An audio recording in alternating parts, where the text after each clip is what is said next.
Jason Chambers, the captain of Below Deck Down Under, has once again demonstrated his superiority as the franchise's top captain.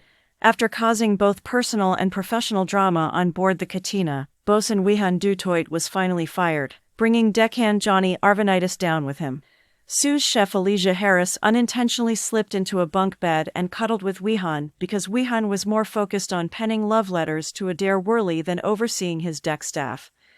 Although Johnny was understandably outraged, Captain Jason couldn't risk another season similar to Below Deck Down Under Season 2 after Luke Jones tried to attack Margaret Sisson after Johnny reacted aggressively towards Wihan. Although Captain Jason had hoped that Season 3 of Below Deck Down Under would be less dramatic than Season 2, he has had to enforce the rules and make difficult choices thus far. Here are some reasons why his leadership style should be observed by other captains. The most audacious and courageous character in the series is Captain Jason, who has no qualms about firing cast members. The Australian captain isn't playing around following the disastrous episode of Below Deck Down Under Season 2 with Luke. He placed the safety of the team above all else, and did not put up with attempted sexual assault.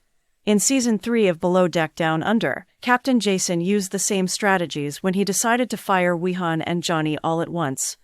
Even if Johnny was a good deckhand who made a mistake, Captain Jason would not tolerate violence or aggressiveness on board, even if it was directed at a wall.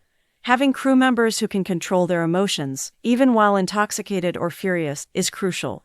For his part, Johnny appeared to sincerely regret what he had done and comprehend the reasons behind his dismissal.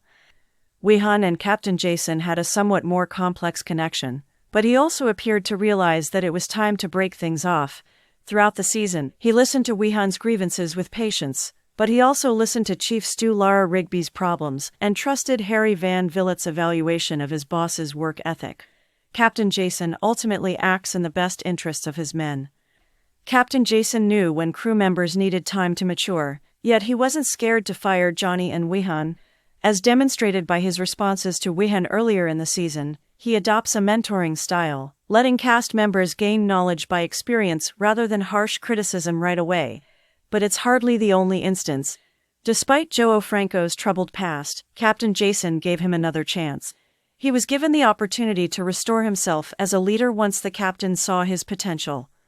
Strong leadership, compassion, and understanding are all balanced by Captain Jason. Captain Jason has shown mercy to younger or less experienced crew members, such as when he allowed Stu Magda Ziomek to grow despite her initial setbacks in Season 1. Another instance occurred with Chef Tzarina mace-ralph in Seasons 2 and 3. Despite his occasional annoyance, Captain Jason makes an effort to support the chef by mentoring her and employing a sous chef.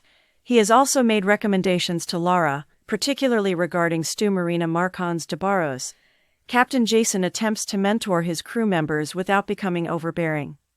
There are hints that Captain Jason may have to make a difficult decision regarding Lara once more. Despite having expertise and confidence going into the season, Lara's reluctance to change her strategy could be a big issue. She has demonstrated a resolute unwillingness to cycle her staff among different responsibilities, especially by keeping Marina in cabins and laundry full-time in spite of demands for cross-departmental training. Although Marina and Adair are annoyed by the decision, Lara argues that she is defending the visitor experience. Sadly, Lara's staff is suffering because of her narrow-minded approach, but the issues extend beyond workflow. The early season was characterized by her tense conflict with Wihan, which caused a rift that permeated every area of the boat. Lara is still responsible for the toxic dynamic, even though Wihan may have walked the plank. Lara might be the next person to appear on Below Deck Down Under if she disregards Captain Jason's orders to train Marina on service.